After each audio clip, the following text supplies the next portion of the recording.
right, first things first, you know what has to be mentioned before anything else. Draymond Green. It has to be done. Initial thoughts, I know you've seen the video, and apparently 38 million people have seen it on Twitter.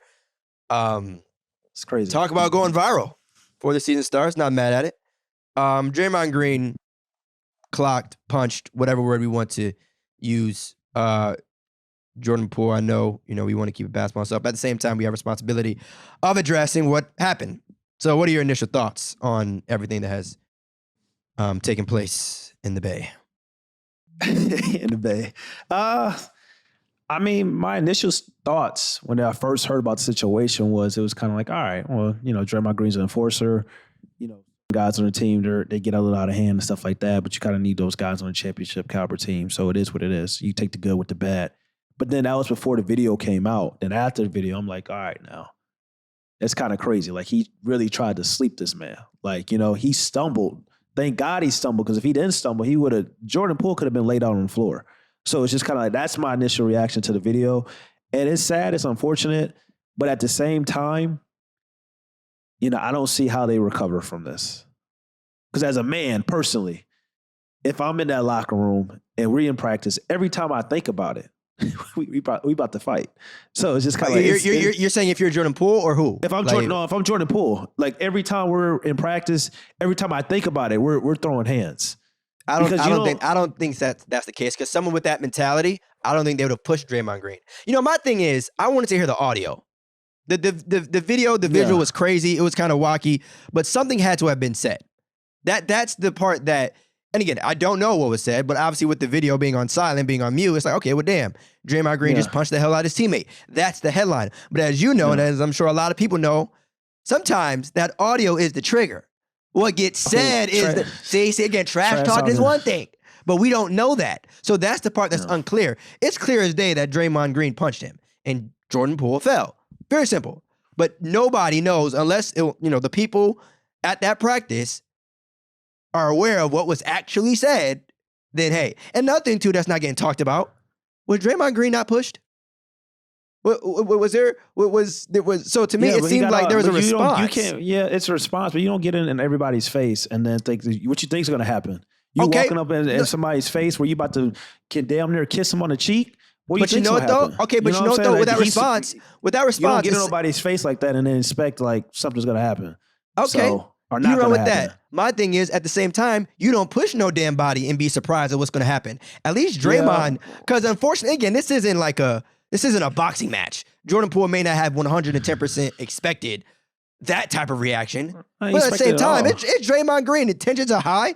If you push Draymond Green, what you think? Okay, realistically, what do you think should have happened after Draymond Green walked up to Jordan Poole? What do you think should have happened? He could have pushed him back, but he probably should have just pushed him back.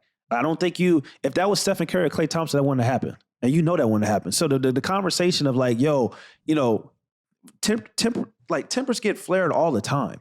Like, I've been in practices, I've been in situations, but it never gets to that point where like, you push somebody, all right, that's where your team is supposed to like come together. That's also Golden State Warriors' fault, because ain't nobody walk up to Jordan Poole or Draymond and try to like de-escalate the situation. So that lets me know one thing. It's just like, either this shit happens all the time with Draymond, or and they value him. It's like, all right, this is Draymond being Draymond, or people feel something towards Jordan Poole. Because damn, let me tell you something. If that was Stephen Curry or Klay Thompson, that situation that happened, I guarantee you teammates would have been stepping in. So it's just kind of like, those are two questions. Well, we don't know the audio. We haven't heard anything, like you said, because we don't know what happened. But at the same time, it's just like, he pushed him. If you watch the audio, he pushed him. And I was like, really, like, get out my space. It wasn't this thing of like, he was really trying to like go at Draymond Green. So it's just like, if you watch the audio, he's literally turned, after he pushed him, it's like, all right, man, whatever. Like, he's literally turned, and then here comes Draymond. So it's like, come on now. We still all right. You know what it is too, is because Draymond has had such a bad, quote unquote reputation in the way he's looked at over the course of his career. And so this is more of like Draymond being Draymond. And to your point about if it was Steph or Klay, first things first, that wouldn't have happened.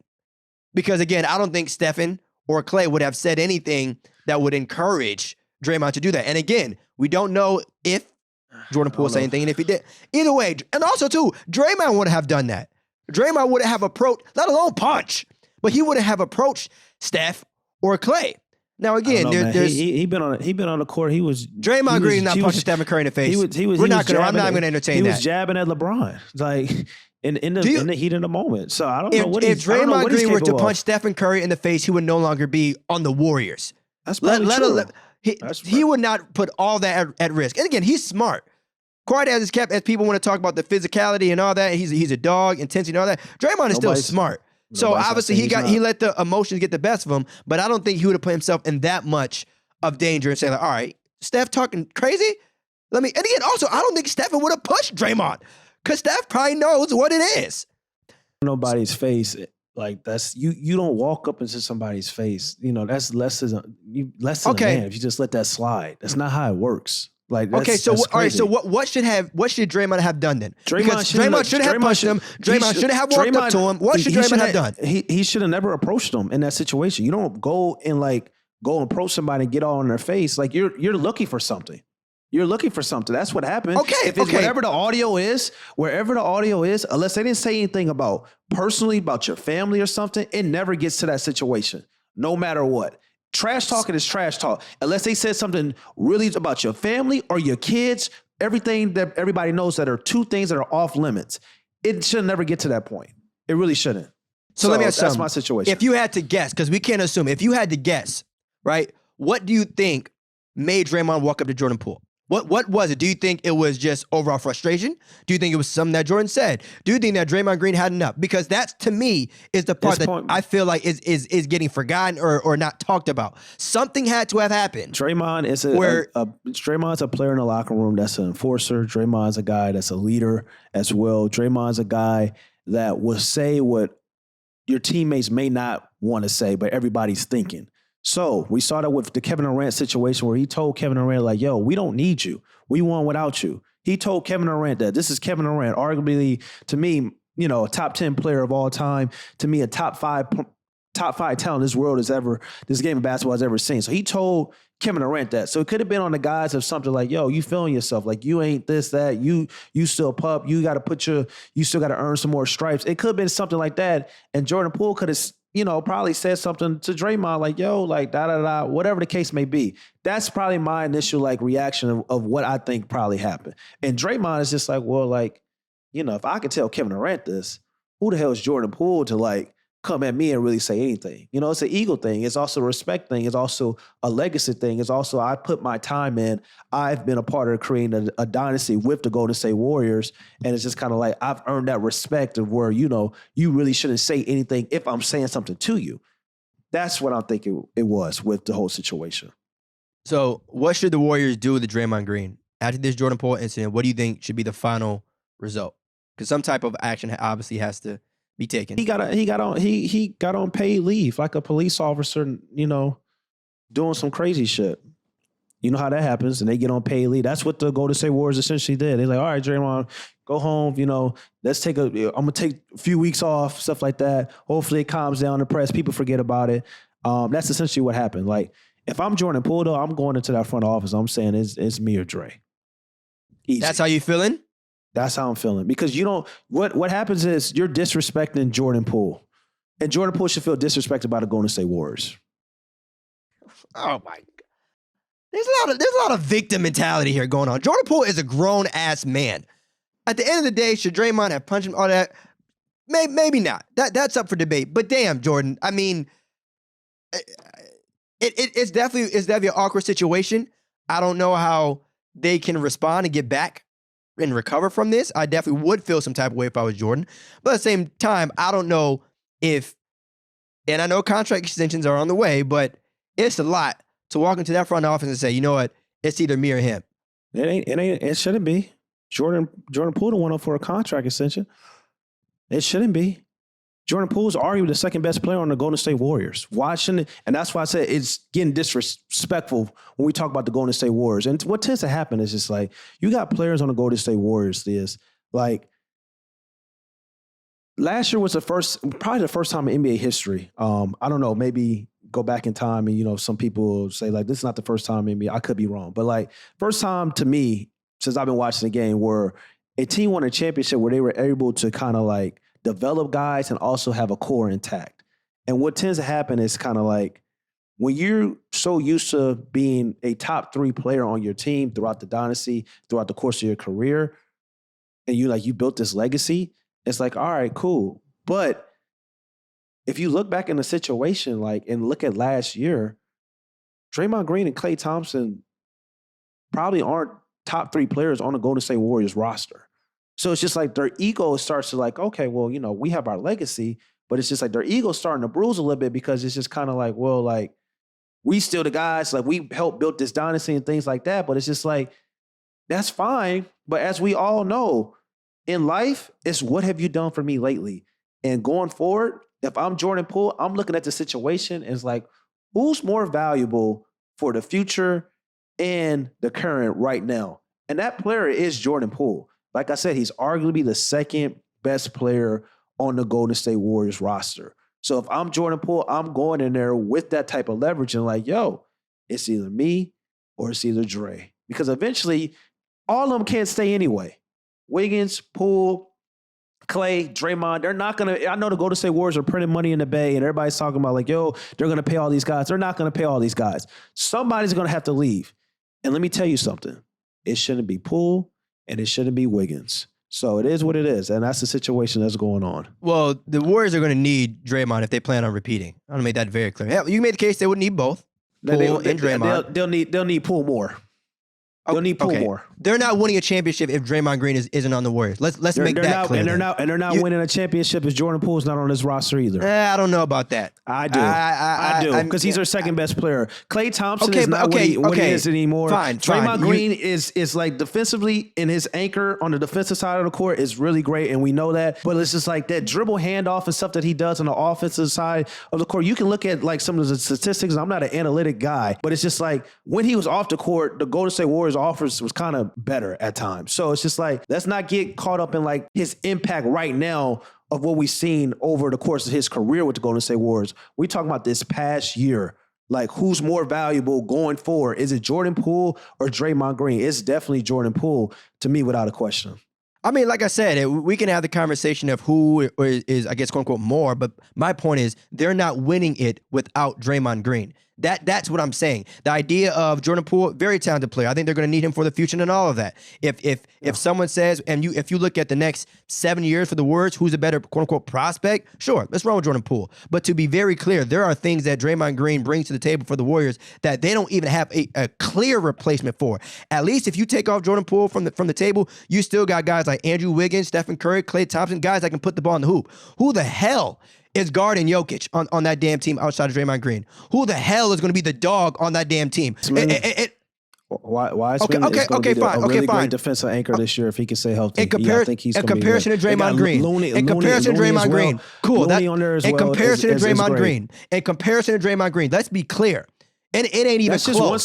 That's just one side of the basketball court. We look at what Jordan Poole does for his creation and also freeing up opportunities for the offense. It's just kind of like we're forgetting he's literally their best player at creating off the dribble and getting to the rim and probably finishing at the rim as well. I know that Jordan Poole's name is not as sexy as a Klay Thompson or Andrew Wiggins and stuff like that. Oh. But if you're watching a game and you see Jordan Poole's impact and what he does offensively, how he can also make the game much easier for Klay Thompson, because you take Jordan Poole off that team, Klay Thompson's not doing that. Klay Thompson is probably, and this is an important year for Klay Thompson because we know coming off the second year of an injury and stuff like that.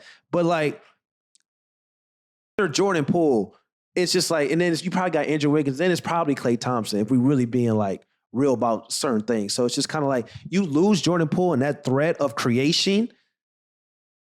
Then you just go to Andrew Wiggins, who is, up and down, and you look at just Klay Thompson, and Klay Thompson's not guarding like he used to guard anyway anymore. So it's just I don't know, man. It's tough. It's a tough situation.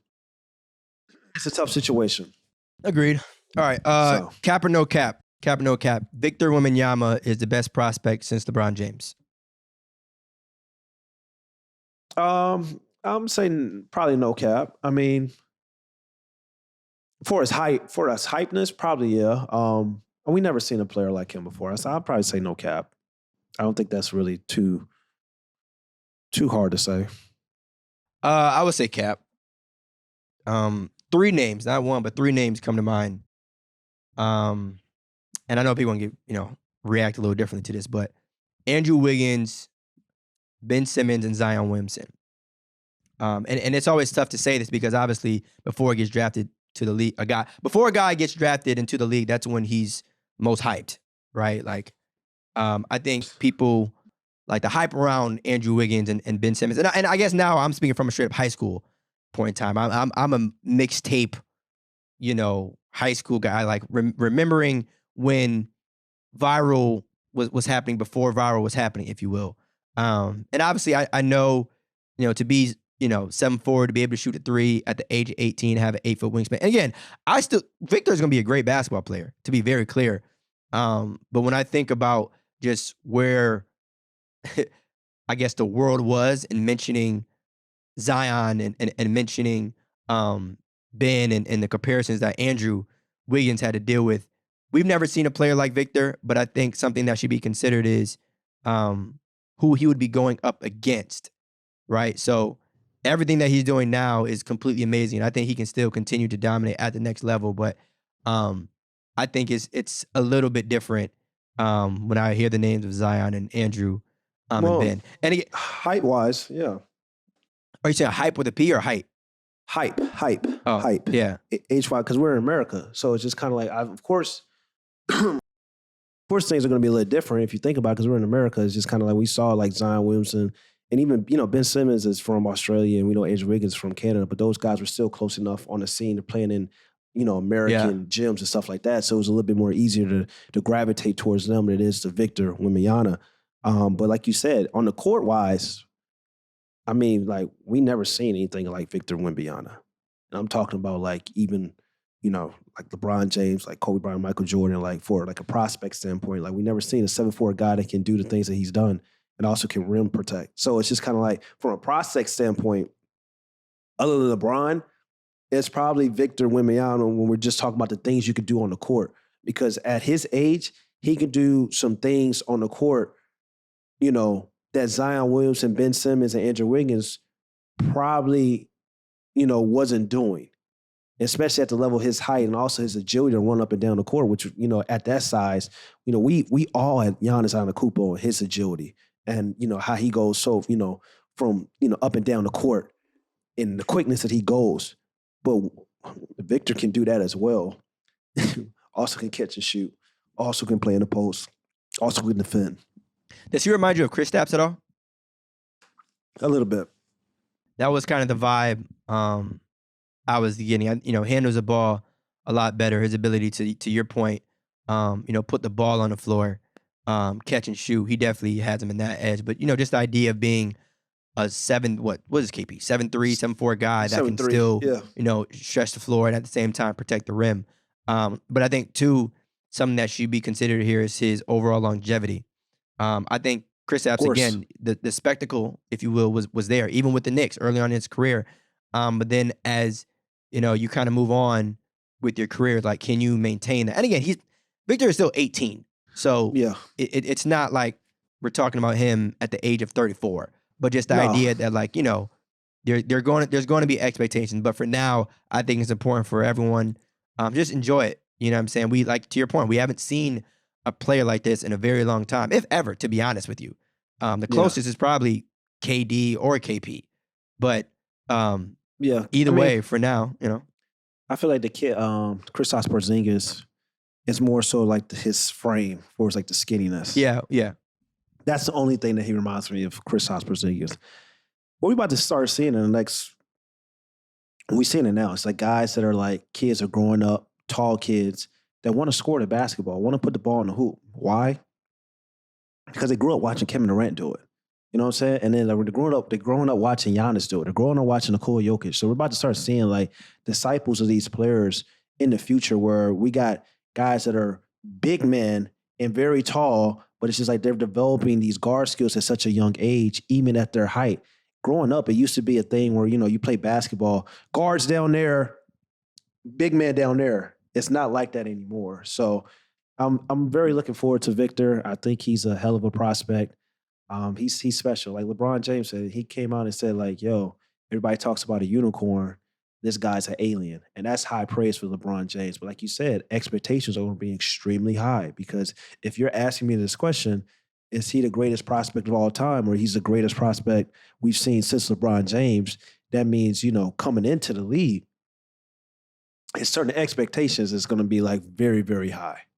Yeah, and also too, I would like want to see a little bit more throughout the course of their season and stuff. I mean, I think people are getting extremely excited, and obviously he's had the framework before this, but I mean, even still, it's like how many games have been played,